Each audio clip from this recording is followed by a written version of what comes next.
help founders learn basic sales skills. And when they need a coach is a very specific time in their journey. And for me to just be top of mind and share content and check in and ask questions and stuff is really difficult to manage.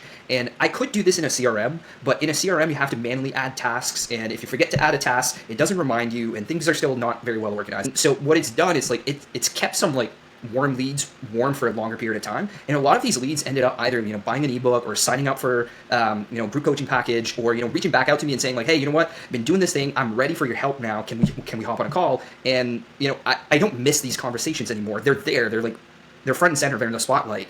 And in the past I would have just like not remembered that stuff. Like, I've been in sales for a while, and I've managed SDR teams, and the hardest piece to like keep track of is your LinkedIn outreach. Even the sequencing tools that say go do this step in LinkedIn, like, it doesn't track LinkedIn. It's incredibly difficult to figure out who did you message and who do you need to get back to.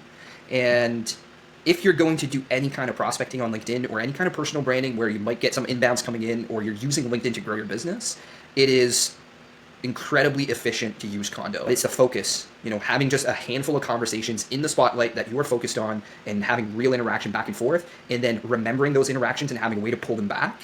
That is something that you just can't do at LinkedIn, and you can't do it any sequencing tool or any other prospecting tool that exists out there. And I'd rather pay, I don't know how much do I even pay you? I don't even know. You charge me something, and I didn't even ask you how much I paid.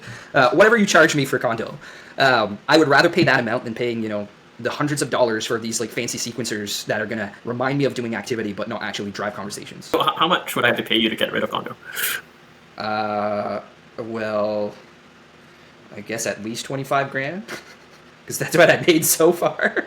And I'm anticipating that I'll make more as I ramp up more conversations on LinkedIn. Yeah. That, like, I would, like, it makes sense logically, right? 24 grand, that's what I made from it. That's what you would need to pay me to get rid of it.